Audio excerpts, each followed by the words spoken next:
আপনার ফাতেমাই হবে জান্নাতি নারীদের নেত্রী। এই কথা নবী শুনে নবী খুশি হয়ে ফাতেমার কাছে এসে বলতেছে, মা তুমি জানো তোমার পর্দা আল্লাহ কবুল করে আল্লাহ তোমাকে জান্নাতি নারীদের নেত্রী ঘোষণা করেছে। ফাতেমা তো সেই খুশি, খুশির সংবাদ দিয়ে নবী যাচ্ছেন, যেই ঘর থেকে বাড়াচ্ছে ইতিমধ্যে আল্লাহ জানাচ্ছেন, হাবিব আপনার ফাতেমা জান্নাতি নারীদের নেত্রী হবে, কিন্তু ফাতেমার আগেও আমি আল্লাহ একজন নারীকে জান্নাত দিব। আপনারা সুবহানাল্লাহ করছেন, কিন্তু নবী কই করে আমার ফাতেমা জান্নাতি নারীদের নেত্রী হবি, সে ফাতেমার আগে আবার কে জান্নাত যাবি? আল্লাহ তাআলা নবীকে সব কিছু জানাই দিলেন। কিছুদিন পরে নবী ফাতেমার কাছে, ফাতেমা মুস্কি মুস্কি হাসতেছে। রাসূল বলে, ফাতেমা হাসার কারণ? বলে, বাবা যেদিন আপনি বলেছেন আল্লাহ আমাকে জান্নাতি নারীদের নেত্রী বানাবে, সেদিন থেকে আমার মনে বড় আনন্দ। রাসূল বলে, ফাতেমা তোমাকে আনন্দের সংবাদ দেওয়ার পরে আল্লাহ পাক আমাকে জানাইছে আল্লাহ তোমার আগে একজন মেয়েকে জান্নাত দিবে। আপনারা তো সুবহানাল্লাহ বলেন, ফাতেমা সুবহানাল্লাহ। ফাতেমা বলতেছেন, বাবা কি করলেন? আমি যদি জান্নাতে নারীদের নেত্রী হই, তাহলে আমার আগে কোন মেয়ে জান্নাতে যাবে? সেই মেয়ের নাম কি, সেই মেয়ের পরিচয় কি? রাসূল বললেন, সে মেয়েটা হলো ওই যে একটা পাহাড় দেখতেছো, পাহাড়ের সামনে একটা জঙ্গল, জঙ্গলের সামনে একটা ঝুবড়ি বাড়ি, ওই বাড়িটা হলো একটা কাঠুরের বাড়ি। ওই কাঠুরের বিবি জামিলাকে আল্লাহ তোমার আগে জান্নাত দিবে। যেই মাত্র নবী কইছেন কাঠুরের বউ জামিলাকে আল্লাহ তোমার আগে জান্নাত দেবে, সঙ্গে সঙ্গে ফাতেমা বলে, বাবা ওই কাঠুরের বউ সাধারণ কাঠুরের বউ কি আমল করে যে আমল করার কারণে আমার আগে আল্লাহ জান্নাত দেবে? রাসূল বলে, ফাতেমা কি আমল করে আমি বলতে পারবো না, তবে জানবার গেলে তুমি তদন্ত করে জানতে পারো। পরের দিন আসরের নামাজের পরে ফাতেমা চুপি চুপি জামিলার বাড়ির দরজায়, জামিলা জামিলা বলে ডাকতেছে। জামিলার দরজায় এসে বলতেছে, কে গো আপনি? আমার নাম কেমনে জানলেন? আমাকে জামিলা জামিলা বলে ডাকতেছেন। বলে, আমি হলাম নবীর মেয়ে ফাতেমা। সঙ্গে সঙ্গে জামিলা ছোট বাচ্চার মতন কান্না শুরু করে দিল। ফাতেমা বলে, জামিলা কান্দার কারণ কি? বলে, কান্দার কারণ হলো আমার সারা জীবনের সাধনা একটাবার নবীর মেয়ে ফাতেমাকে দেখতে চাই। ফাতেমা বললেন, তাহলে কান্দার কি দরকার? দরজা খুললেই তো তোমার সঙ্গে আমার দেখা হবে। জামিলা বলতেছে, দরজা কেমনে খুলবো? কারণ আমার স্বামী কাঠুরি এখন বাড়িতে নাই, স্বামীর হুকুম ছাড়া ফাতেমার জন্য দরজা খুলতে আমি জামিলা বড় ভয় পাই। ফাতেমা চমকে উঠছে, ওরে বাবা রে, একটা মেয়ে মানুষের জন্য দরজা খুলবে, তাও বলে আবার স্বামীর হুকুম লাগবে। এটা কি ফকুন্নি? ফকুন্নি যদি ভিক্ষা চায়, আপনার বউ দরজা খোলে না? এ কথা কন, খোলে কি খোলে না? এক বাড়ি ফকুনি ভিক্ষা করবার গেছে, মা চারটা ভিক্ষা দাও। বেটার বউ বলতে, চারটে না 4 সের দেবো, 4 সের। ফকুনি কয়, সারাদিন ভিক্ষা 2 সেরই পাই না, তুমি আমাকে 4 সের দিবে? সাউর আমাকে গাল দেও, অন্য বাড়ি পান খাবার গেছে, এই সুযোগে তুমি আইসা, তোমাকে 4 সের চাল দেবো, তুমি তখন কাউরে কয়ো না। ফকুনি বলতে, আমার কি ঠেকা বলছে? 2 দিন ভিক্ষা করলে যে চাউল হয় না, তুমি একবার দিচ্ছে, আমার কি ঠেকা? 4 সের চাউল দিছে, ওই রাস্তাতে যাচ্ছে আর বলতেছে, বেটার বউ রাগ করে আমাকে 4 সের চাউল দিলে, আমি কাউরে কমো না, কাউরে কমো না। রাস্তার লোকেরা বলে, ফকুনির বেটে কি হয়েছে? বলে, ওই বাড়ির বেটার বউ শাশুড়ির উপর রাগ করে আমাকে 4 সের চাল দিছে, বাবা আমি কাউরে কমো না। ওই যারে পাই তারই কয়, আমার কাউরে কমো না। চিন্তা করেন, একটা ঝোলার চাউল যেই ফকুনি সামলাবার পারে না, সেই ফকুনির জাতকে যদি বাংলাদেশ সামলাবার দেন, পারবি? কত বছর এই ফকুন্নিরা আমাকে শাসন করছে, ধরে করার কথা ঠিক কিনা? আগামীতে এই বাংলাদেশে আর কোন নারীকে আমরা প্রধান দেখতে চাই না, মরদরাই হবে প্রধান। জোরে বলেন কথা ঠিক কিনা? আল্লাহ কোরআনে বলেছে, আর রিজালু কাওয়ামুনা আলান নিসা, পুরুষরা থাকবে নারীদের উপরে। আর আমরা কত বছর নারীর তলে শুতি। মন খারাপ করতেছেন? একটু মনোযোগ দিয়ে শুনবেন। একটা ফকুন্নির জন্য দরজা খোলা যাবে না স্বামীর হুকুম ছাড়া। আর ফাতেমা যিনি হচ্ছেন জান্নাতি নারীদের নেত্রী, সেই নেত্রীকে জামিলা বলতেছে আমার স্বামী এখন বাড়িতে নাই, স্বামীর হুকুম ছাড়া আপনার জন্য দরজা খুলতে বড় ভয় পাই। ওগো নবীর মেয়ে ফাতেমা, যদি আমার সঙ্গে আপনি দেখা করতে চান তাহলে আগামীকাল এই সময় আপনি আসবেন, আমার স্বামীর হুকুম নিব, আগামীকাল আসা মাত্রই আমি দরজা খুলে দিব। ফাতেমার আগ্রহ বেড়ে গেছে। যেই মেয়ে স্বামীর হুকুম ছাড়া ফাতেমার জন্য দরজা খোলে না, এই মেয়ের বাড়ির মধ্যে কি আছে এটা আমাকে দেখাই লাগবে। ফাতেমা বললেন জামিলা আগামীকাল অবশ্যই আসবো ইনশা। চলে গেলেন ফাতেমা। পরদিন বিকেলবেলা চুপি চুপি যখন জামিলার বাড়ির দিকে রওনা দেয়, এমন সময় ফাতেমার ছোট ছেলে হোসাইন মায়ের সামনে দাঁড়িয়ে বলতেছে, মা গতকাল আপনি কোথায় গেছিলেন? আমি খুঁজা খুঁজা বিকেলবেলা আপনারে পাই নাই, আজকেও চোরের মতন কোথায় যাবেন? আমি আপনার সঙ্গে যাবার চাই। ফাতেমা চিন্তায় পড়ে গেল, হাসান হইলে বুঝান যাইতো, কিন্তু হোসাইনকে কেমনে বুঝাই? এখন হোসাইনকে সঙ্গে নিয়ে যখন জামিলার বাড়ির দরজায়, হোসেন দরজায় গিয়ে একটা লাথি দিয়ে বলতেছে, মা এই ভাঙ্গা বাড়ির দরজায় গতকাল আপনি আইছিলেন, আজকেও আইছেন, এই ভাঙ্গা বাড়িতে এমন কি আছে মা যে বাড়িতে আপনি গতকাল আইছেন আবার আজকেও আইছেন? আমার মা কেন যাবে? প্রয়োজন হলে দুনিয়ার সবাই আমার মায়ের কাছে আসবে। সুবহানাল্লাহ। প্রত্যেকটা সন্তান তার মাকে ভালোবাসে, এ কারণেই কিন্তু হোসেন গরম হয়ে বলতেছে, মা গতকাল আইছিলেন আজকেও আইছেন, এই ভাঙ্গা বাড়িতে কি আছে? এমন সময় ফাতেমা দরজায় গিয়ে বলেন, জামিলা তুমি কি আমার জন্য দরজা খুলবা না? জামিলা বলতেছে 1 ঘন্টা হলে দাঁড়িয়ে আছি, আপনি আসা মাত্রই দরজা খুলে দিব। ফাতেমা বলতেছে তাহলে দরজা খুলে দাও। জামিলা বলতেছে কে যেন আপনাকে মা মা বলে চিৎকার দেয়, ওই বাচ্চাকে নিয়ে যদি ঢুকবার চান তাহলে আজকের মতো ফেরত যান, কারণ আমার স্বামী শুধু আপনার ব্যাপারে অনুমতি দিয়েছে, আপনি একজনকে সাথে নিয়ে আসবেন, তাকে নিয়ে তো আপনি ঢুকতে পারবেন না।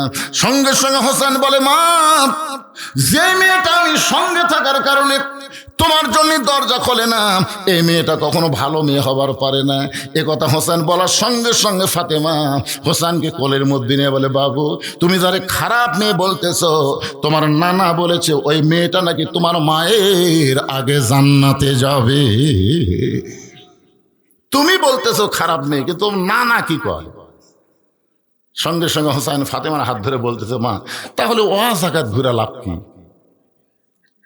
জাগা আর জাগা। আজ থেকে 50 বছর আগে আব্দুল আলিম একটা জাগার কথা বলছিল, শুনবেন? মনে বড় আশা ছিল যাব মদিনায়,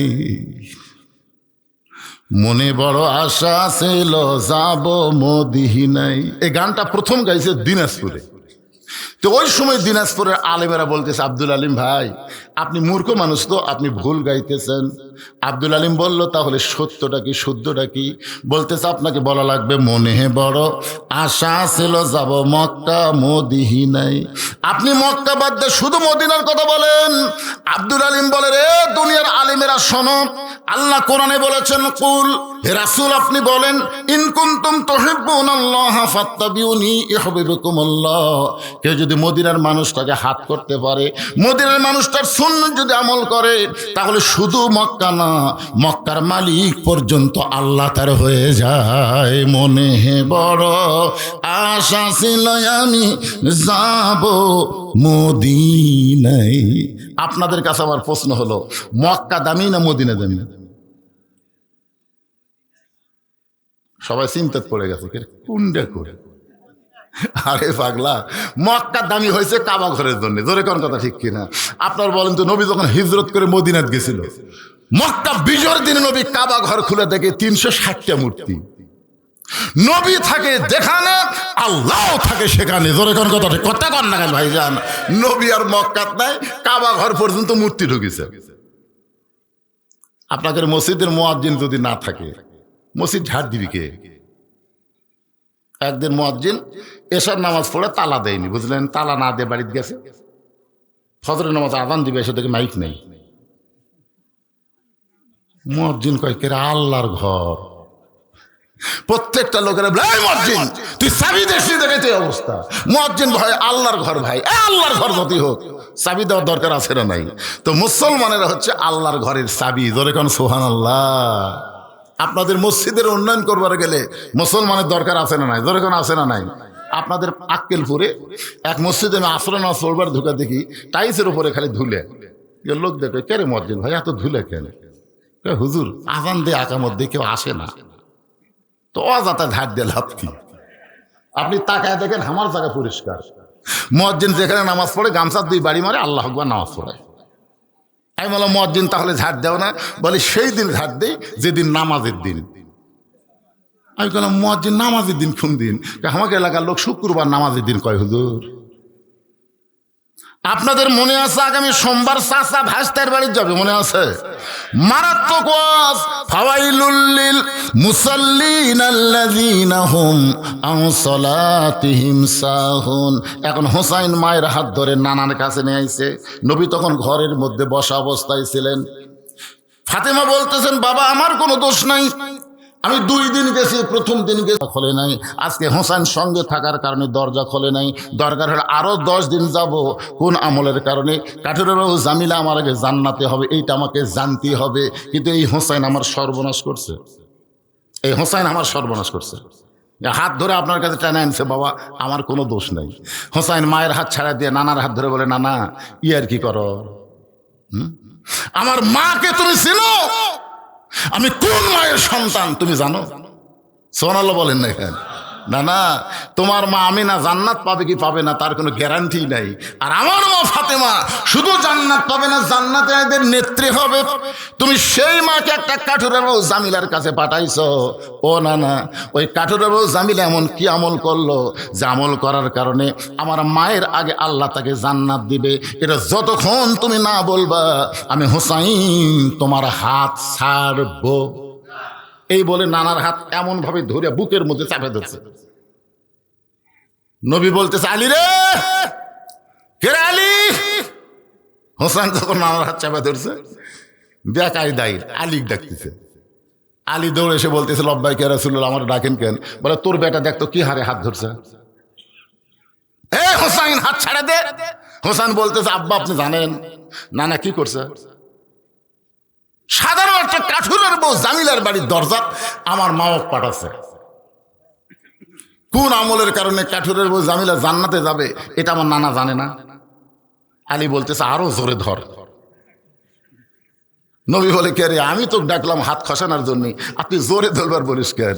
আলী বলতেছে হুজুর আপনি জানেন না মেয়ে মানুষ, আপনি পুরুষ মানুষ বলেন কে আগে জান্নাতে যাবে কে পরে যাবে, পুরুষের কোনো টেনশন নাই। আবু বকর আগে যাবে, তারপরে উমর যাবে, তারপরে ওসমান যাবে, তারপরে আলী যাবে, এভাবে আপনি বলেন। কারণ পুরুষ মানুষের চিন্তা হলো জান্নাত পালি হলো, পুরুষ মানুষ জান্নাত পালি হলো, আগে যাওয়ার পরে যাওয়া না, জান্নাত পালি হলো। জোরে কর কথা ঠিক কিনা? কিন্তু মেয়ে মানুষের হিংসা বেশি, আপনি জানেন না? আপনি এটা কেন বলবার গেছেন যে জামিল আগে জান্নাতে যাবে? এটা শোনার পর কি শুরু হয়ে গেছে? আপনি যখন বলেন আবু বকর 1 নম্বর, উমর 2 নম্বর, ওসমান 3 নম্বর, 4 নম্বর আলী, 5 নম্বর আব্দুর রহমান আউফ, 6 নম্বর জুবাই, 7 নম্বর তালহা, 8 নম্বর সাদ ইবনে আবি ওয়াক্কাস, 9 নম্বর আবু সাইদ, 10 নম্বর ওবাদা ইবনুল জাররা। আপনি বলেন তো একটা সাহাবী মন খারাপ করছে?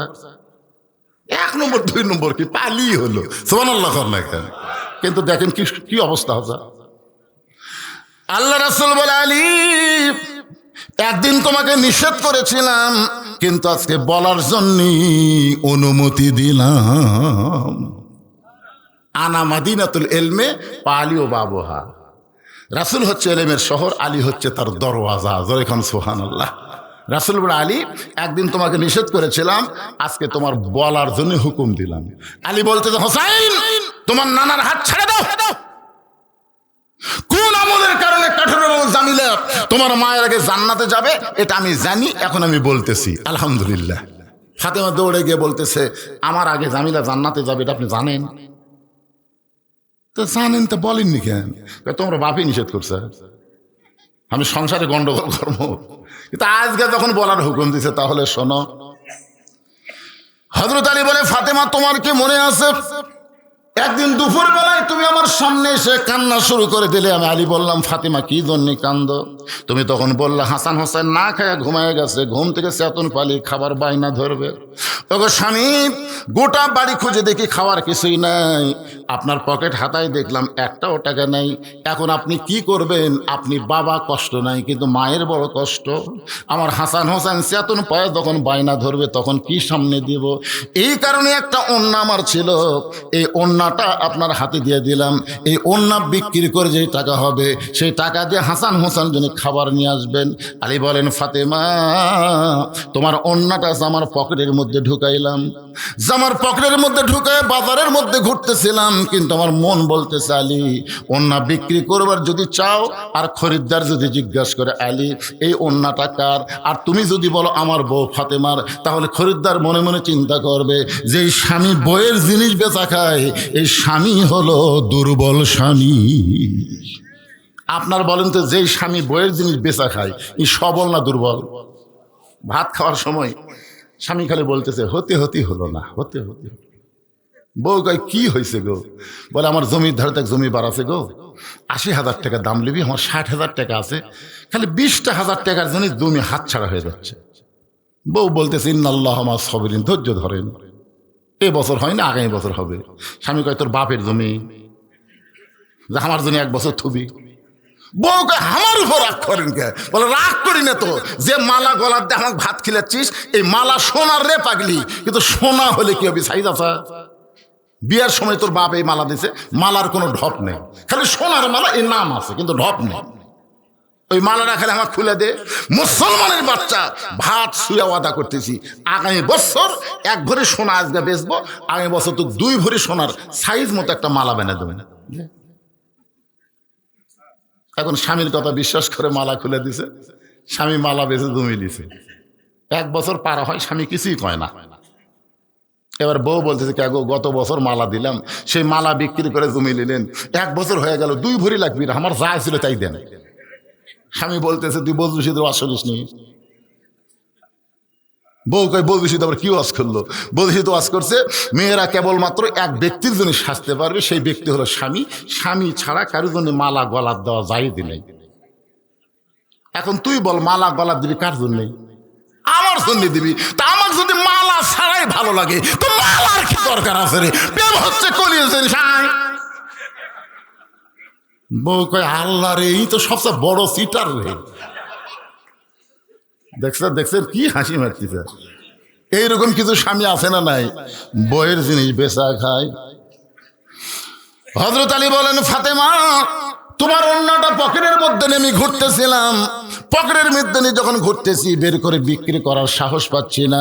এমন সময় এক খরিদ্দার আমার সামনে এসে সালাম দেবে, আলী ভাই আপনি মনে হয় কিছু বিক্রি করবেন। যেই বলেছে আপনি মনে হয় কিছু বিক্রি করবেন, আমি তাকায় দিকে খরিদ্দার একটা ব্যাগ আমার সামনে ধরলো, ওন্নাটা বের করে ব্যাগের মধ্যে যখন ঢুকাই দিলাম, খরিদ্দার ব্যাগের মুখটা ধরলো, একটাবারও ওন্নার দিকে তাকাইলো না। আমার হাতে ৬টা দিরহাম দিয়া খরিদ্দার কোথায় যেন উধাও হয়ে চলে গেল।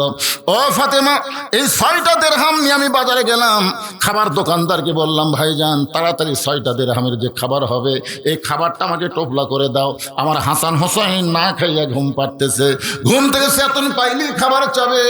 দোকানদার তড়িঘড়ি করে ৬টা দিরহামের টোপলা করে যখন আমার হাতে দিবার চাই, ও ফাতেমা আমি যখন ১ হাত দিয়ে দিরহাম দিব আর ১ হাত দিয়ে টোপলা নেব, এমন সময় এক ফকির আমাকে সে সালাম দেবে, আলী রে আজকে ৩ দিন হলে না খাওয়ার কারণে আমার পেটে ক্ষুধার আগুন জ্বলতেছে, যদি পারো আল্লাহর হস্তে আমাকে একটু সাহায্য করো।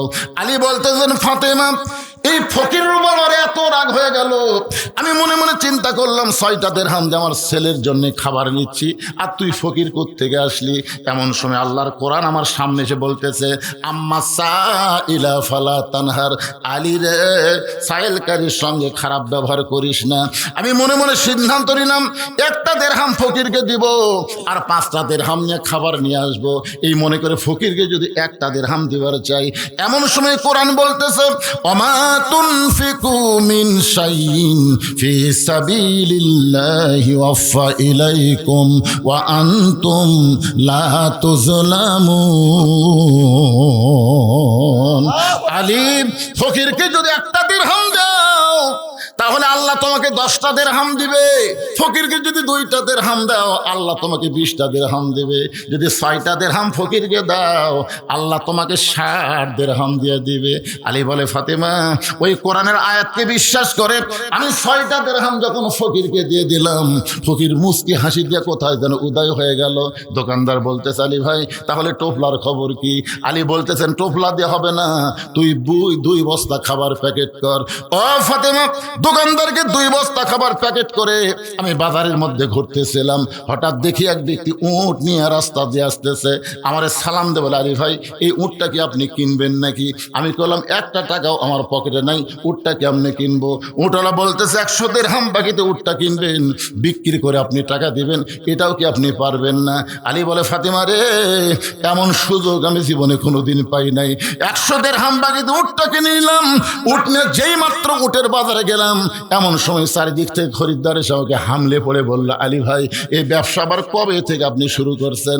আপনি হচ্ছেন আল্লাহ নবীর শিক্ষামন্ত্রী। জোরে কান সুবহানাল্লাহ। কারণ নবী যখন মদিনা রাষ্ট্রপতি ছিলেন ওই সময় ধর্মমন্ত্রী হলেন আবু বকর, আইনমন্ত্রী হলেন হযরত ওমর, অর্থমন্ত্রী হলেন ওসমান গনি, আর শিক্ষামন্ত্রী হলেন হযরত আলী। আপনি শিক্ষামন্ত্রী হয়ে এই উটের ব্যবসা কবে শুরু করলেন? সমস্ত খরিদ্দার যখন উট দেখে তিরস্কার করতেছে, এমন সময় এক খরিদ্দার এসে আমার কানে কানে বলে আলী ভাই অযথা বেশি সময় বাজারে থাকার দরকার নাই, আপনি উটটার দাম কত নেবেন? আলী বলতেছে আমি বলবো না, তুমি হিসাব করে কও। এবার খরিদ্দার বলতেছে 160 দিরহাম আপনাকে দিয়ে দিলাম।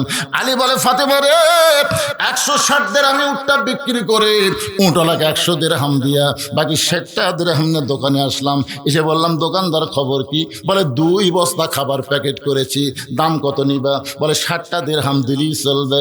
ও ফাতেমা, ওই 60টা দিরহাম দিয়ে 2 বস্তা খাবার নিয়ে যখন আমি বাড়ির দিকে রওনা দিলাম, তোমার কি মনে আছে? তোমার কি মনে আছে? এতক্ষণ ফাতেমা জানলার কাছে বসেছিল যে আমার স্বামী অন্য বিক্রি করে টোপলা নিয়ে খাবার টোপলা নিয়ে আসবে, কিন্তু জানলা দিয়ে তাকায় দেখে আমার স্বামীর কাছে কোনো টোপলা নাই, 2 কান্দে 2টা খাবার বস্তা দেখা যায়। আপনারা সুবহানাল্লাহ বলেন, কিন্তু ফাতেমা দৌড়ে এসে দরজা খিল দিয়েছে, খিল। হযরত আলী এসে দরজায় সালাম দিলেন, আসসালামু আলাইকুম ইয়া আহলাল বাইত। ফাতেমা বলতেছে ওয়া আলাইকুম আসসালাম, দরজা খোলা গেল না। আলী বলতেছে দরজা খোলা গেল না মানে? ফাতেমা বলতেছে আমি হিসাব জানি না, আপনি অন্য বিক্রি করার টাকা দিয়ে বড় জোরে 1 টোপলা খাবার আনতে পারেন, 2 বস্তা কোথায় পেলেন? যতক্ষণ না বলবেন আমি ততক্ষণ দরজা খুলবো না। আলী বলতেছে ফাতেমা আগে দরজা খোলো তারপরে বলবো। ফাতেমা বলতেছে কি মনে করছেন 10,000 টাকার চাকরি করবেন আর 12,000 টাকার বাসা ভাড়া নেবেন, আমি কিছুই কম না? আজকে ঘরের বউ যদি ভালো হয় প্রত্যেকটা স্বামীরা ভালো হতে বাধ্য। জোরে কোন কথা ঠিক কিনা? এই যারা দুর্নীতিতে চ্যাম্পিয়ন হয়েছে, এত টাকা মারিছে, এই শালাকের বইয়েরা খারাপ, খালি উঠে চাই উঠে চাই উঠে চাই। এখন স্বামী কি করবে? ফাতেমা বলতেছে অন্য বিক্রি করার টাকা দিয়ে হিসাব জানি তো, বড় জোরে 1 টোপলা খাবার হবে। 2 বস্তা খাবার কোথায় পাইলেন? যতক্ষণ না বলবেন ততক্ষণ দরজা খুলবো না। আলী বলতেছে ফাতেমা 2 বস্তা কান্দে নিয়ে বড় কষ্ট হয়, দরজা খোলো তারপরে বলবো। ফাতেমা বলতেছে আগে বলেন তারপরে খুলবো। আলী বলতেছে আগে খোলো তারপরে বলবো। ফাতেমা বলতেছে আগে বলেন তারপরে খুলবো। এমন সময় আল্লাহর কোরআন বলতেছে আর রিজালু কাওয়ামুনা আলান নিসা, পুরুষ থাকবে উপরে নারী থাকবে নিচে। সুবহানাল্লাহ কোন না কেন? আল্লাহর কোরআন বলতেছে আলী রে, ফাতেমা যতক্ষণ দরজা না খুলবে খবরদার তুই বলবি না, তুই মরদ মানুষ হয়ে কেন তলে পড়বি? আল্লাহর কোরআনকে আমল করতে গিয়ে হযরত আলী মনের দুঃখে 2 বস্তা কান্দত করে নবীর দরবার গেছে। নবী তখন বসেছিলেন, আলীর কান্দে 2 বস্তা দেখে নবী দৌড়ে এসে আলীর কপালে একটা চুমা দিলেন। সুবহানাল্লাহ বলেন। নিজের হাতে 2 বস্তা নামায় নিলেন, কিন্তু আলীর মুখের মধ্যে কোনো হাসি নাই। রাসূল বলে আলী আমি এসে তোমার কপালে চুমা দিলাম, 2টা বস্তা কান্দর থেকে নামে নিলাম, কিন্তু তোমার মুখত হাসি নাই কেন? আলী বলতে হুজুর আপনি বাপ ভালো, কিন্তু আপনার মেয়ে। রাসূল বলে আলী সাবধান, আমার মেয়ে সম্পর্কে কি বলবার চাচ্ছা? হুজুর বাপ হচ্ছেন তো। রাসূল বলে আলী আমার ফাতেমা যদি দরজা খুলতো তাহলে তুমি কি আমার কাছে আসতে? আলী বলতে তো হুজুর যদি দরজা খুলতো তাহলে তো আসতাম না। রাসূল বলে আলী রে, আমার মেয়ে ইচ্ছা করে দরজা বন্ধ করেছে আমার কাছে তোমাকে পাঠানোর জন্যে। আলী বলতেছে ইয়া রাসূলুল্লাহ, আপনার ইচ্ছা করে দরজা বন্ধ করেছে, আপনার কাছে আমার পাঠানোর জন্য কারণ কি? রাসূল বলে আলী তুমি কি বলতে পারো কোন খরিদ্দার তোমার কাছ থেকে অন্না কিনেছে? আলী তুমি কি বলতে পারো কোন ফকির তোমার কাছে ভিক্ষা নিয়েছে? ও আলী তুমি কি বলবার পারো কে তোমার কাছে উট বিক্রি করলো? আবার কোন খরিদ্দার তোমার কাছ থেকে উট কিনে নিল? আলী বলতেছে রাসূলুল্লাহ আমি কিছুই জানি না। আল্লাহ নবী বললেন আমি জানি, আমি জানি। তুমি কি জানবার চাও? আলী বলতেছে রাসূলুল্লাহ 100 বার 1000 বার 1 কোটি বার জানবার চাই। জোরে গান সুবহানাল্লাহ। রাসূল বলে আলী রে যদি জানবার চাও তাহলে এজলেস বসো বসো। এখন নবী বলতেছে আমি জানাবো তুমি জানবে, তার বসার দরকার আছে না নাই? আলী এখন বসে গেছে।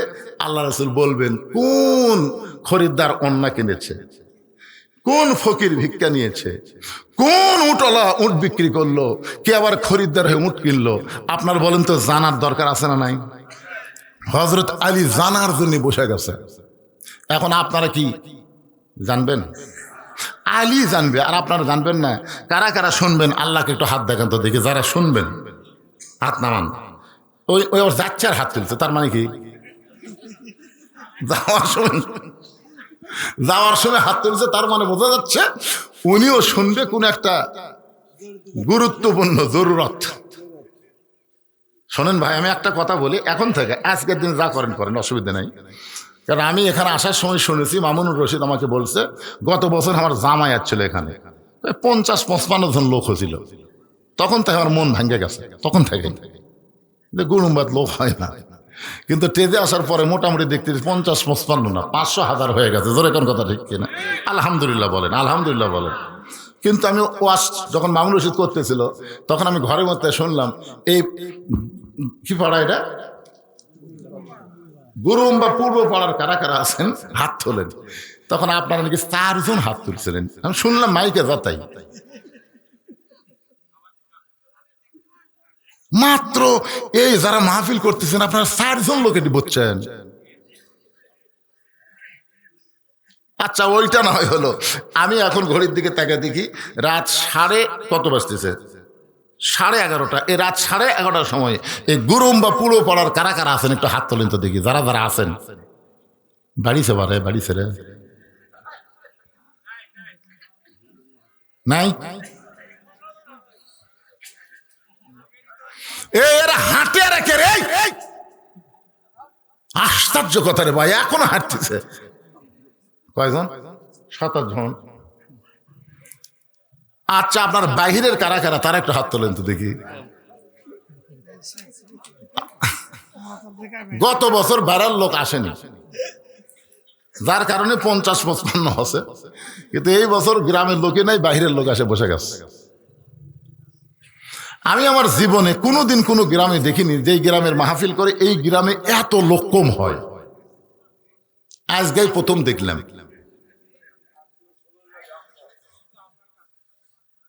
না চিন্তা করা লাগবে যে আপনার নিজেরাই মাহফিল করবেন, নিজেরাই যদি না আসেন তাহলে মসজিদের উন্নতি কেমনে হবে?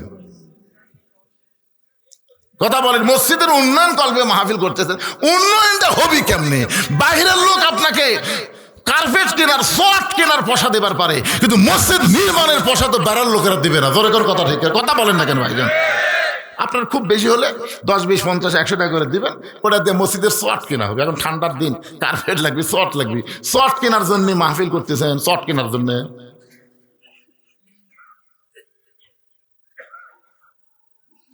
30 পারা কোরআন ধরা টাকা চাইলো, বেড়ার লোক আর কি দিবি? তা 16 পারা পর্যন্ত হসে। এখন আপনাদের কাছে শর্ট কেনার জন্য, কার্পেট কেনার জন্য যদি রুমাল যায় আপনার 10, 20, 50 টাকা 100 টাকা করে দিবেন, এরকম আল্লাহর বান্দা আছে না নাই? মাশাআল্লাহ। আপনাদের কাছে এই ছেলেরা কোথায় রে? এই গুরুম্বা পুরো পাড়ার ছেলেরা কোথায়? ভিতরে যাও, ভিতরে যাও। হযরত আলী বসে আছে, নবী বলবেন, আলী শুনবেন, আমরাও শুনবো, ঠিক কিনা বলেন? মাশাআল্লাহ। যাও ভিতরে যাও, চাদর নিয়ে ব্যাগ না কি নিয়ে আদায় করো, তোমরা ভিতরে যাও। তাই লোকই নাই, ওই যে দেখেন ব্যাগলা বার আছে, লোক নাই মানে। আপনার ওঠেন না ভাইজান, ওঠেন না, ওঠেন না, ওঠেন না। দেন ব্যাগলা ঢোকেন, একজন ঢুকলে গেলে কমপক্ষে 10টা ব্যাগলা ঢোকেন, তো 10টা ব্যাগলা ঢোকেন। আল্লাহর রাস্তায় দেন, মসজিদের উন্নতি কল্পে মাহফিল। আল্লাহর ঘরে যে দেয়, আল্লাহ থেকে জান্নাত একটা ঘর বানায় দেয়। জোরে কার সুবহানাল্লাহ। মসজিদ কোনো এলাকার না, পাড়ার না, মসজিদ হলো সমস্ত মুসলমানের, ঠিক কিনা বলেন? হ্যাঁ, এই জন্য সবাই দিবেন, সবাই 10 টাকা, 20 টাকা, 50 টাকা, 100 টাকা, যিনি যা পারবেন। আমার মা বোনদের জন্য ওয়াজ হচ্ছে, মা ও মায়েরা আজকে খুশি হয়ে আপনারা দিবেন। ফাতেমা জামিলার হচ্ছে মা, আপনারাও আল্লাহর রাস্তায় মসজিদে দান করবেন। আপনারা যাওয়া আশা করবেন না ভাইজান, যাবেন না, একটু ধৈর্য ধরে বসবেন, একটু জিকির করেন, লা ইলাহা ইল্লাল্লাহ, লা ইলাহা ইল্লাল্লাহ, জোরে লা ইলাহা। এখন সোমবার দিন সকাল বেলা না দুপুর বেলায় ভাস্তার বাড়ির দাওয়াত, মনে আছে না ভুলে গেছেন?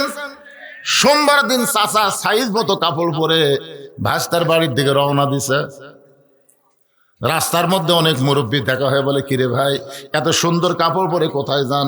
বলে ভাস্তার বাড়িতে দুপুরবেলা দাওয়াত। মুরব্বীরা কান্দার বলে, বইয়ের অত্যাচারে বেটার বাড়ির দাওয়াত হয় না, আর তোমার ভাগ্য এত ভালো তুমি ভাস্তার বাড়ির দাওয়াত পেলে। কি হয়েছে রে, কি হয়েছে? আপনারা টাকা চাইলে যদি চলে যান, যান যান, বিশ্বাস করেন আমি বলেছি হযরত আলী বসে আছে, হযরত আলী নবী ওয়াজ করবেন, আপনারা শুনবেন, 2 হাত তুলেছেন, এই সামান্য 2-4 টাকা দেওয়ার ভয়ে চলে যাচ্ছেন। যান না কেন, যান। কারণ ধানের ঠিবের মধ্যে চিটা পাতান থুয়া কোনো লাভ আছে? আপনারা বলেন, ধানের ঠিবের মধ্যে চিটা পাতান থুয়া কোনো লাভ আছে? চিটা পাতান তো সবসময় কয় ধান তুইও যা হামো খাই, ধান কয় না রে ভাই, আমার মধ্যে দানা আছে, তোর মধ্যে নাই। চিটা পাতান কয় একই জায়গা ছিলাম, একই জায়গাতে আছি। ধান বলতেছে ধৈর্য ধর, দেখা যাক কি হয়। যখন পরে একটা বিশাল ফ্যান এনে যখন বাতাস দেওয়া শুরু করে, আপনারা বলেন তো ধান কে ওড়ে? ধান কিন্তু ওই জায়গাতে পড়ে, আর চিটা পাতান উড়ে উড়ে চলে যায়। এই চিটা পাতান মার্কা ছতাকলে লাভ আছে? আদায় শুরু করলে এরা উড়ে যাচ্ছে, যা কোনো লাভ নাই। তবে একটা কথা বললাম, বাড়ি পর্যন্ত যাওয়ার কিন্তু গ্যারান্টিও যেখানে আছে নাকি? লাভ দিয়ে উঠলেন, আলীর মতন মহামানব বসে আছে। নবী বলবেন, কে কোন খরিদ্দার ওন্না কিনলো, কোন খরিদ্দার ওন্না কিনেছে, কোন ফকির তোমার কাছে ভিক্ষা চাইছে, কে তোমার কাছে উট বিক্রি করলো, কে আবার খরিদ্দার হয়ে তোমার কাছে উট কিনলো? আলী বলতেছে, ইয়া রাসূলুল্লাহ আমি কিছুই জানি না। রাসূল বলে, আমি জানি, তোমাকে জানাই দিব। নবীও জানে না, আল্লাহ যতক্ষণ না জানাই। ধরে কোন কথা ঠিক কিনা? আল্লাহ কোরআনে বলেছেন, মা ইয়ানতিকু আনিল হাওয়া ইন হুয়া ইল্লা ওয়াহুন ইউহা।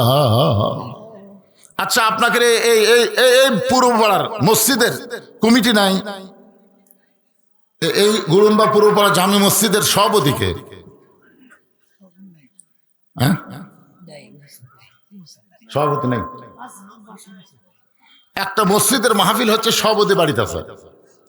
আচ্ছা, এই মসজিদ কমিটির সেক্রেটারিকে? সেটাও বাড়ি। আচ্ছা, এই মসজিদ কমিটির ক্যাশিয়ার? সেক্রেটারি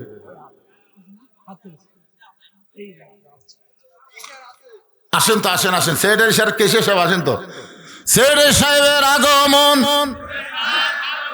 লিল্লাহে তাকবীর।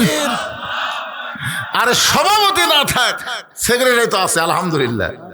সভাপতি যার নাই কোনো গতি, তাই থাকে সভাপতি। ধরে কোন কথা ঠিক কিনা? সেক্রেটারি আছে, মাশাআল্লাহ। আপনারা একটু ধৈর্য নেওয়া। সেক্রেটারি আসতেছে আল্লাহর ঘর মসজিদের জন্য, তার কাছে কিছু দাবি আছে না নাই? ধরে কোন আছে না নাই? মসজিদের কি কাম বাকি আছে? কাম কি বাকি? মানে প্লাস্টারও হয়নি, টাইলসও হয়নি, কিছুই হয়নি। বারে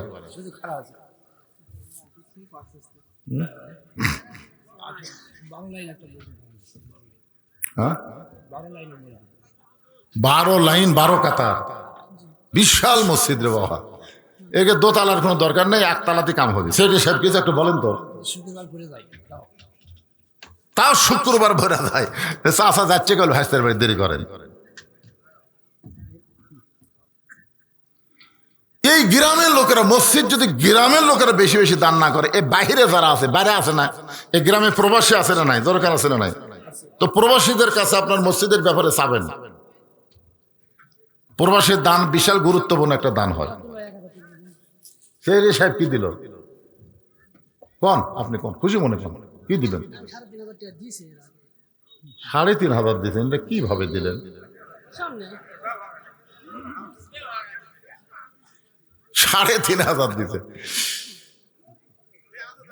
3,500 না দে আর 1,500 দেন। মাশাআল্লাহ, তাই ভুল করছে রে। 3,500 দিছে, আরো 1,500, মোট 5,000 টাকা দান। জোরে বলেন মারহাবা। একটা কোরআনের আয়াত পড়ার পরে আমি চাপাচাপি আদায় করি না। লা ইউকাল্লিফুল্লাহু নাফসান ইল্লা উসাহা। আল্লাহ বলেছেন কষ্ট হবে, তার বাহিরে চাইও না, যাই যেরকম দান হচ্ছে এটা অন্তর থেকে, যেরকম ঠিক কিনা।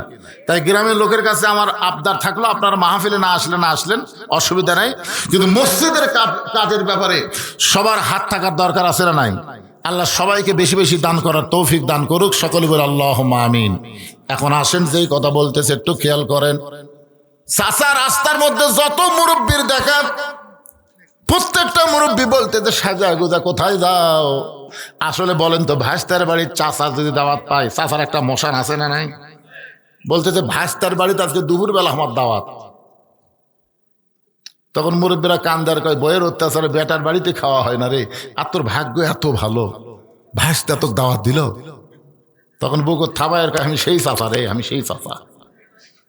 বউ খালি বারবার স্বামীর কাছে গিয়ে বলতেছে, এত কিছু পাকশিক করলাম, শয়তান কখন আসবে? বউ মানে স্বামীর কাছে যা বলতেছে, স্বামী বলতেছে আসতেছে, সময় হলে আসবে। তখন বলে, শয়তান কি রকম গো? স্বামী বলতেছে, শয়তানকে দেখে যান, মুখ খুলিস না, মুখ খুললে শয়তান যদি ফেরত যায় তোর বেটা কিন্তু ব্যস্ত না, কারণ মান্যত পুরা করা লাগবে। এখন তুই চিন্তা কর, শয়তানকে দেখে মুখ খোলা যাবি না। বউ কয়, শয়তান কি রকম? আরে যেই রকমই হোক, আসতেছে তো, কিন্তু শর্ত হলো মুখ যেন খুলিস না, মুখ খুললে যদি শয়তান ফেরত যায় না খায়া, তোর বেটা কিন্তু বাঁচবি না। এখন তুই চিন্তা কর কি করবি? বউ বলতেছে, আল্লাহ শপথ করে বলতেছি মুখ খুলবো না, মুখ খুলবো না, খালি দেখে যাবো, আর আমি খালি খিলে যাবো কোনো কখন। কিছুক্ষণ পরে চাচা এসে ডাকতেছে আব্দুল্লাহ, ভাস্তার নাম হলো আব্দুল্লাহ। জোরে বলেন নাম কি? আব্দুল্লাহ রে, আমি তোর চাচা দরজায়। বউ দৌড়া গিয়ে বলতেছে, তোমার বাপের ছোট ভাই ডাকতেছে। স্বামী বলতেছে, চুপ, কোনো কথা হবি না, কে ডাকতেছে ওটা পরে, শয়তান আসতেছে। বউ কয়, তোমার চাচা শয়তান কিভাবে? সেটা পরের কথা, বেটাক যদি বাঁচাবার চাস জবান দান খুলিস না, আমি যা করবো তাই। দরজা খুলে দিছে, চাচা বাড়ির মধ্যে ঢুকেই বলতেছে, আব্দুল্লাহ তুই আমার দুপুর বেলা দাওয়াত দিলি, নিয়ত কি? বলে, নিয়তের কথা পরে, আগে খাওয়া। নানা রকম আইটেমের খাওয়া যখন চাচার সামনে তুলে ধরেছে, এবার চাচা বলতেছে, বাবা একটু দোয়া করে খাই। আব্দুল্লাহ বলতেছে, দোয়ার দরকার নেই, আগে খান তারপরে দোয়া। খাওয়া দাওয়া যখন হয়ে গেছে, এবার খুশি হয়ে চাচা বলতেছে, আব্দুল্লাহ রে, 2-4 বছর এত সুন্দর খাওয়া খাই নাই, বৌমার একটু ডাক দে, বৌমা এবং তোর একটু আমি দোয়া করবার চাই। আব্দুল্লাহ চিৎকার করে বলে, শয়তানের দোয়ার কোনো দরকার নেই। চাচা কান্দার বলে, আমি তোর বাপের ছোট ভাই, শয়তান কেমনে হলাম? বলে, আমি জানি না, হুজুর জানে। আমি নিয়ত করেছিলাম, আল্লাহ যদি আমাকে একটা পুত্র সন্তান দেয়, আমি শয়তানকে এক সন্ধ্যা ভাত খাওয়াবো। আমি শয়তান খুঁজা পাই না, কিন্তু ইমাম সাহেব কইছে লাগাতার 3 জুম্মা যে ব্যক্তি সবার শেষে আসা আগে যায়, ওই নাকি শয়তান, তাকে এক সন্ধ্যা খাওয়ালেই মান্যত পুরা হবে। আমি 3 জুম্মা মসজিদের বারান্দায় বসে দেখেছি, আপনি সবার শেষে আইছেন এবং সবার আগে চলে গেছেন। চাচা কান্দায় হলো, ভাস্তারে ইমাম কইছে 3 জুম্মা, কিন্তু আমি তো কত জুম্মা এরকম করতেছি, হিসাব করলে 300 জুম্মা হবে। এখন এখন খবর কি? আব্দুল্লাহ বলতে চাচা ইমাম তো 3 জুম্মার কথা কইছে, আর আপনি 300 জুম্মা যদি এরকম করেন তাহলে আপনি কি হচ্ছেন? দাদা করলে হবে? চাচা ভাস্তা 2 জন হুজুরের কাছে আইছে, হুজুর 3 জুম্মা সবার শেষে এসে আগে যায়, তার 1 সন্ধ্যা খাওয়ালি মান্নত পুরা হবে, কিন্তু 300 জুম্মা যদি শেষে এসে আগে যায় তাহলে তার খবর কি? চাচা দৌড়ে গিয়ে ইমামের হাত ধরে বলে, হুজুর আপনি আমাকে তওবা পড়ান, আজ থেকে কানে হাত দিয়ে বলতেছি, ইজা নুদিয়া লিস-সালাতি মিন ইয়াউমিল জুমআ ফাসাউ ইলা যিকরিল্লাহ, জুমার আজান যখন দিবে আজান শোনার সঙ্গে সঙ্গে আমি মসজিদে আসব। হুজুর বলতেছে, ভাস্তারে তোমার মান্যত পুরা হলো, আর তওবা করার কারণে আল্লাহ তোমার চাচাকে পুরোপুরি মুসলমান কবুল করে নিল। ও যুবকেরা, সবার শেষে মসজিদ আসবে আর সবার আগে এই কামটা করো না। জুমার দিনে মসজিদের ফরজ হলো আজান শোনার সঙ্গে সঙ্গে মসজিদে আসতে হবে, এই হুকুম কার? আরো জোরে বলেন, আসে কখন? একেবারে পুরাতন স্যান্ডেল পাওয়া দিয়ে সবার শেষে আসা নতুন স্যান্ডেলের কাছে থোড়, যেই হুজুর সালাম ফিরেছে সবার আগে নতুন পাওয়া দিয়ে চলে যাচ্ছে, আর পুরাতন থুইয়া নতুন পাঁচ দিয়ে চলে যাচ্ছে। ধরা পড়লে বলবে বদল হসে ভাই, বদল হসে। বদলের একটা সাইজ নাই, তুই তো জীবনে নতুন থুইয়া পুরাতন পাঁচ দিয়ে গেলি না। তুই যতবার ধরা খাসিস প্রত্যেকবার পুরাতন থুইয়া নতুন লিয়া। এরা কি আসলে নামাজ? এরা হলো স্যান্ডেল চোরা। ধরে বলেন কি চোরা? একটু মনোযোগ দিয়ে শুনবেন। আল্লাহ রাসূল বলে, আলী কোন খরিদ্দার ফাতেমার কাছ থেকে ওন্না কিনেছে তুমি কি জানতে চাও? আলী বলতে যে হুজুর জানার জন্যই তো বসে আছি। রাসূল বলে, আলী রে, পর্দানিশী নারীকে আমার আল্লাহ এত ভালোবাসে। সুবহানাল্লাহ বলেন। ফাতেমার ওন্না দুনিয়ার কোনো মানুষ কিনুক, এইটা আমার আল্লাহর পছন্দ হয়নি। আমার আল্লাহর পছন্দ হয়নি দুনিয়ার কোনো মানুষ লাড়া ছাড়া ফাতেমার ওন্না কিনুক, কারণ একটা পর্দানিশী বান্দিকে আল্লাহ এতই ভালোবাসে।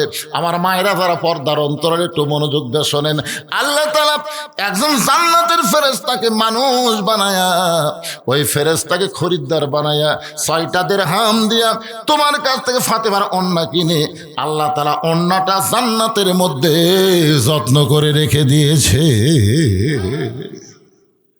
আলী 6টা দিরহাম নিয়ে তুমি যখন বাজারে খাদ্যের দোকানে হাসান হোসেনের জন্য খাবার নিচ্ছ, এমন সময় আল্লাহ ফেরেশতাকে ডাক দেন, ফেরেশতা আবার ফকিরের সুরত নিয়ে আলীর কাছে যা। ফেরেশতা বলে, আল্লাহ আবার ফকিরের সুরত নিয়ে আলীর কাছে কেন যাব? আল্লাহ বলে, ফেরেশতা রে, যে 6টা দিরহাম আলীকে দিলাম ওই 6টা দিরহাম ফেরত নিয়ে আসতে হবে। ফেরেশতা বলে, আল্লাহ ওই 6টা দিরহাম নিয়ে তোমার বান্দা আলী সন্তানের জন্য খাবার কিনতেছে। আল্লাহ ডাক দিল, ফেরেশতা রে, লিয়াবলুয়াকুম আইয়ুকুম আহসানু আমালা, আজকে সুন্দর আমলের পরীক্ষা হবে। আলী আল্লাহর কোরআনকে বেশি ভালোবাসে না তার সন্তানকে বেশি ভালোবাসে? আজকে সেই পরীক্ষায় দেখি আলী কি হয়। এবার নবী বলেন, আলী রে, ওই ফেরেশতা ফকির হইয়া তোমার কাছে যখন খাবার চাই, তুমি আলী প্রথম 1 দিরহাম দিবার চাইছিলা, কিন্তু আল্লাহর কোরআনকে বিশ্বাস করে তুমি যখন 6টা দিরহাম ফকিরকে দিয়া দিলা, ফকির কানতে কানতে ফেরেশতা আল্লাহর কাছে সে বলতেছে, আল্লাহ তোমার বান্দা যেই টাকা দিয়ে হাসান হোসেনের জন্য খাবার নিবে সেই টাকা তুমি ফেরত আনলে। আল্লাহ বলে, ফেরেশতা কান্দিস না, যেই উটের পিঠে চড়ে আমার খাতুনে জান্নাতে যাবে ওই উটটা আলীর কাছে 100 দিরহামে বিক্রি করতে হবে। রাসূল বলে, আলী ওই ফেরেশতাকে আল্লাহ মানুষ রূপী উট নিয়ে যখন তোমার সামনে দেয়া যায়, উট তোমার কাছে 100 দিরহামে বিক্রি করলো, আবার ওই ফেরেশতা খরিদ্দার হয়ে 160 দিরহাম দিয়ে তোমার কাছে উটটা কিনলো। আলী 6টা দিরহাম দান করার কারণে আল্লাহ দুনিয়াতেই তোমাকে 60টা দিরহাম দিয়া দিল। সঙ্গে সঙ্গে ফাতেমা বলে, স্বামী গো, আমি কোনো দানের ওয়াজ শুনতে আসি নাই, আমি শুনতে চাই কাঠুরের বউ জামিলা আমার আগে জান্নাতে কেমনে যাবে। কাঠুরের বউ জামিলা আমার আগে জান্নাতে কেমনে যাবে সেইটা না বলে আপনি কি এক দানের ওয়াজ করতেছেন? আলী বলতেছেন, ফাতেমা, একজন মেয়ের প্রশংসা যখন আর একজন মেয়ের সামনে করা হবে, ওই মেয়েটা তখন ধৈর্যশীলা হওয়া লাগবে। কি হওয়া লাগবে? একজন মেয়ের প্রশংসা আর একজন মেয়ের কাছে আপনারা করছেন কোনোদিন?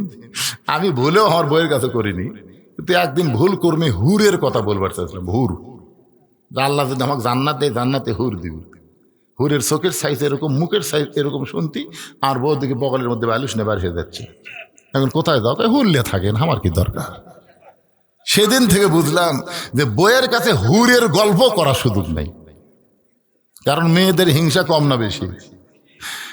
আলী বললেন, ফাতেমা তাহলে শোনো, তুমি জান্নাতে নেত্রী হওয়ার কারণে আল্লাহ তোমাকে হেঁটে হেঁটে জান্নাতে নেবে না। তুমি যখন জান্নাতে যাবে তখন আল্লাহ তাআলা উটের পিঠে করে তোমাকে জান্নাতে নিবে।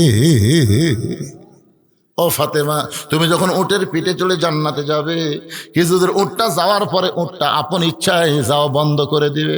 ফেরেশতারা বলবে, আল্লাহ, খাতুনে জান্নাত ফাতেমা উটের পিঠে চলে জান্নাতে যায়, কিন্তু উটটা যে থেমে গেল, এখন কি করব? আল্লাহ বলে, ফেরেশতা, উটটা যদি না যায় তাহলে টেনে টেনে উটটাকে নিয়ে যাওয়া লাগবে। ফেরেশতা বলে, আল্লাহ, উটটার কি ধরে টানবে? উটের তো টানার কিছুই নাই। আল্লাহ বলবেন, ফেরেশতা রে, কোথায় এ ফেরেশতা? আমি ফাতেমার ওন্নাটা জান্নাতের মধ্যে যত্ন করে রাইখা দিয়েছি, ওই ওন্নাটা এনে উঠের গলায় বেঁধে দাও। আলী বলে, ফাতেমা, ওই ওন্নাটা এনে যখন উটের গলায় বেঁধে দেওয়া হবে, ওন্নার একটা অংশ উটের নিচে ঝুলতে থাকবে। এমন সময় ফেরেশতা বলবে, আল্লাহ, এখন উটটারে কে টেনে টেনে জান্নাতে নিয়ে যাবে?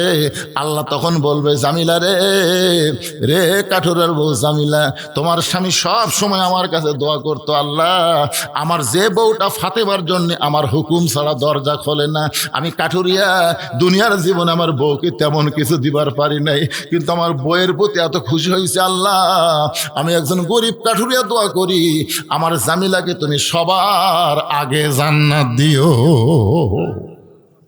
আল্লাহ বলে, জামিলা রে, তোমার স্বামী তোমার জন্য এই দোয়া করেছে, আমি এখন কাঠুরার দোয়া কিভাবে ফেলে দেই? আমি তোমার স্বামীর দোয়া কবুল করেছি, কিন্তু সবার আগে তোমাকে জান্নাতে কেমনে দিব? ও জামিলা, যাও যাও, ওই ওন্নাটা টেনে টেনে তুমি আমার ফাতেমাকে জান্নাতে নিয়ে যাও। আলী বলতেছেন, ফাতেমা, ওই কাঠুরার বউ জামিলা এসে তোমার উটের ওন্নাটা রশির মতন টানতে থাকবে, তুমি তখন মনে করবে আমি জান্নাতে যাচ্ছি, আমি জান্নাতে যাচ্ছি। কিন্তু আল্লাহর কৌশল হলো, উটের পিঠ থেকে তোমার পা জান্নাতে দেওয়ার আগে ওই কাঠুরার বিবি জামিলার পা জান্নাতে আগে যাবে। সঙ্গে সঙ্গে ফাতেমা বলে, আল্লাহ, যে মেয়েরা পর্দার ভিতরে থাকবে আর যে মেয়েরা স্বামীর কথা মতো চলবে, এই সকল মেয়েদেরকে ফাতেমা জামিলার সঙ্গে আল্লাহ জান্নাত দিও। আপনারা বলেন তো, আত্তাকুল্লার উপরে মেয়েদের জন্য যে ওয়াজটা আমি করলাম, মেয়েরা যদি আজকের এই ওয়াজটা আমল করে, আর মেয়েদের খারাপ হওয়ার কোনো চান্স? একটা হলো পর্দা, আর একটা হলো স্বামীর কথা মতো চলা। ও মায়েরা যারা আছেন পর্দার অন্তরালে, একটু গুরুত্ব দিয়ে শুনবেন, পর্দার ভিতরে থাকবেন, স্বামীর কথা মতো চলবেন, 5 ওয়াক্ত নামাজ পড়বেন, এত বেশি রোজা রাখার দরকার নাই, রমজান মাসে রোজা রাখবেন, আল্লাহ তাআলা 8টা জান্নাতের দরজা আপনাদের জন্য খুলে দিবে, যে কোনো দরজা দিয়ে আপনারা জান্নাতে যাবার পারবেন ইনশাআল্লাহ। মাশাআল্লাহ। 2 নম্বর, হাক্কা তুকাতিহি, খুব খেয়াল করবেন, হাক্কা তুকাতিহি। বিরক্ত হচ্ছেন নাকি? ভয় করার মতন ভয় করা লাগবে। ভয় করার মতন ভয় মানে কি? সব সময় আল্লাহর ভয় করা লাগবে, মাঝে মাঝে করলে হবে না। আমরা কিন্তু মাঝে মাঝে আল্লাহর ভয় করি। দেখবেন রমজান মাসে কত মুসল্লি হয়, যে ঈদ চলে যায় আর নাই। কয়েকদিন আগে ভূমিকম্প শুরু হলো না? কে যেন খবর দিল, লাগাতার কয়েকদিন ভূমিকম্প হবে, দেখি মুসল্লি বেড়ে গেছে। কে রে ভাই, মসজিদে কেন? হুজুর ভূমিকম্প হবে হুজুর। ওরে বাবা রে, হঠাৎ মুসল্লি হবে না, হাক্কা তুকাতিহি মানে সব সময় আল্লাহর ভয় কলিজার মধ্যে রাখতে হবে। আল্লাহ বলেছেন, ওয়ালা তামুতুন্না ইল্লা ওয়া আনতুম মুসলিমুন, মুসলমান না হয়ে তোমরা কেউ মৃত্যুবরণ করো না। আল্লাহ মুসলমান হিসেবে আমাদের কবুল করুক। সকলে বলি আল্লাহুম্মা আমিন। এই উঠতেছেন কেন? বসেন, সবাই বসেন, দোয়া হবে, সবাইকে নিয়ে দোয়া হবে। যে ছেলেরা কষ্ট করে মেহনত করে আজকে মসজিদকে কেন্দ্র করে মাহফিল করেছে, তাদের নামাজের জন্য দোয়া করার দরকার আছে না নাই? আমাদের মা বোনদের দোয়া করার দরকার, অসুস্থ লোকের দোয়া করার দরকার, সবার জন্য আমরা দোয়ায় শামিল হব। ইস্তেগফার পড়েন, আস্তাগফিরুল্লাহ রব্বি মিন কুল্লি জামবি। শহীদুল ইসলাম 500 টাকা দান করছে, আল্লাহ কবুল করেন। এখনো যারা দান করেন আপনারা করতে পারবেন, অসুবিধা নেই। আব্দুল আজিজ কি দিছে? 1000 টাকা দান করেছে। আব্দুল আজিজের দানকে আল্লাহ আপনি কবুল করেন। আচ্ছা, আপনারা কি মোনাজাত পছন্দ করেন না? এই মোনাজাত আপনারা পছন্দ করেন না? আর দোয়া ও মুখল ইবাদ। আপনারা বলেন তো, একটা লোকের সবই আছে, খালি মাথা নাই। কি নাই? মাথা না থাকলে চেনা যাবে? তো এত রাত পর্যন্ত ওয়াজ শুনলেন, মোনাজাত করলেন, আপনাকে চেনা কঠিন। বাইরে কারো ফতুয়াই চলেন না, নিজের বিবেক দিয়ে চিন্তা করেন। এতগুলো মানুষ আবার আগামীকাল আমরা পাবো? এতগুলো মানুষের মধ্যে কার হাত আল্লাহর কাছে পছন্দ? এই জন্য সবাই মিলে আমরা একটা দোয়ার মাহফিল করবো। এই জন্য সবাই ইস্তেগফার পড়েন। আস্তাগফিরুল্লাহ রব্বি মিন কুল্লি জামবি ওয়া তুবু ইলাইহি লা হাওলা ওয়ালা কুওয়াতা ইল্লা বিল্লাহিল আলিয়্যিল আযীম। আল্লাহুম্মা আমিন। আল্লাহুম্মা আনতাস সালাম ওয়া মিনকাস সালাম তাবারাকতা ইয়া যাল জালালি ওয়াল ইকরাম। আয় আল্লাহ তাআলা, মাগরিবের নামাজের পর থেকে রাতে প্রায় 12টা পর্যন্ত তোমার পাগল বান্দা বান্দিরা আরবের বাড়ি ঘুমকে বাদ দিয়া কোরআন হাদিসের মহব্বত কলিজার মধ্যে নিয়া এই জান্নাতের বাগানে বসে বসে কোরআন হাদিস আলোচনা শোনার শেষে আমি গুনাহগারের সঙ্গে রহমতের দরজায় ফকির হয়ে দোকানা হাত তুলেছে। মেহেরবানি করে আজকের মাহফিল আমাদের সকলের হেদায়েতের জন্যে, নাজাতের জন্যে, জান্নাতের জন্যে আল্লাহ কবুল করো। এই মাহফিলের শুরু থেকে শেষ পর্যন্ত যত আলোচনা হয়েছে আল্লাহ, এর মধ্যে যদি ত্রুটি হয়, ভুল হয়, মাফ করে দিও। এর যা হাদিয়া মঞ্জুর করো। সোনার মদিনায় নবী পাকের রওজা মোবারকে আল্লাহ তুমি কবুল করে নিও। তামাম আম্বিয়াই কেরাম, আসহাবে কেরাম, তাবিনী কেরাম, তাবা তাবিনী কেরাম, তামাম পৃথিবীর মাটির নিচে যত মুমিন মুমিনা শুয়ে আছে আল্লাহ সকলের আরওয়াহ ফরে হাদিয়া কবুল করো। আমরা যারা হাত তুলেছি আমাদের মধ্যে জনম দুখনি মা যাদের কবরে চলে গেছে, দরদের বাবা যাদের কবরের ঘরে এতিম হয়ে আছে আল্লাহ মেহেরবানি করে মা বাবার কবরকে জান্নাতের টুকরা বানিয়ে দাও। আমাদের দাদা দাদি, নানা নানি, আত্মীয় স্বজন, শ্বশুর শাশুড়ি যাদের কবরে আছে আল্লাহ কবরবাসীদের মাফ করে দাও। আল্লাহ যেই যুবকেরা কষ্ট করে মেহনত করে তোমার ঘর মসজিদকে কেন্দ্র করে আজকের মাহফিল লাগাইছে, এই সমস্ত যুবকদেরকে আল্লাহ তুমি 5 ওয়াক্ত নামাজি কবুল করে নাও। মসজিদের যা কিছু দরকার প্রত্যেকটা মুসল্লিকে মসজিদের মহব্বতের পাগল বানায় দাও। নিজের বাড়ির দিকে খেয়াল না করে আল্লাহ তোমার ঘরকে মহব্বত করবে। বাড়ি বানানোর পাগল না হয়ে তোমার ঘর বানানোর জন্য চেষ্টা করবে। আল্লাহ এমন ইমানি শক্তি এদেরকে দান করে দাও। আল্লাহ আজকের মাহফিলের সম্মানিত সভাপতি খতিব সাহেবকে আল্লাহ তুমি কবুল করো। সহসভাপতিকে আল্লাহ তুমি কবুল করো। প্রধান অতিথি, বিশেষ অতিথির আল্লাহ তুমি কবুল করো। আল্লাহ আমাদের মধ্যে আমরা যারা অসুস্থ আছি সুস্থতার নিয়ামত দান করো। খাস করে দেশনেত্রী বেগম খালেদা জিয়া কঠিন অসুস্থ অবস্থায় আছে আল্লাহ, যদি তুমি তাকে চাও ইমানের সঙ্গে কবুল করো। আর যদি কিছুদিন হায়াতে রাখো সুস্থতার সঙ্গে আল্লাহ তুমি হায়াত দারাজ করো। আয় আল্লাহ তাআলা, কে কোন নিয়তে হাত তুলেছে আমরা কেউ জানি না আল্লাহ। সবার নেক নিয়ত নেক আশাকে আল্লাহ তুমি কবুল করো। আমার মা বোনদেরকে আল্লাহ তুমি পর্দানিশি কবুল করে ফাতেমা জামিলার সঙ্গে জান্নাতি কবুল করে নাও। আল্লাহ গোটা বিশ্বের মুসলমানকে আল্লাহ তুমি হেফাজত করো। আল্লাহ তোমার ভয়, তোমার মহব্বত আমাদের কলিজার মধ্যে তৈরি করে দাও। আল্লাহ সুবহান রাব্বিকা রব্বিল ইজ্জাতি আম্মা ইয়াসিফুন ওয়া সালামুন আলাল মুরসালিন আলহামদুলিল্লাহি রাব্বিল আলামিন। ওয়াজাল আখিরাতি কালিমাতুন ইনদাল মাউতি। সকলে পড়েন লা ইলাহা ইল্লাল্লাহু মুহাম্মাদুর রাসূলুল্লাহ সাল্লাল্লাহু আলাইহি সাল্লাম। আসসালামু আলাইকুম।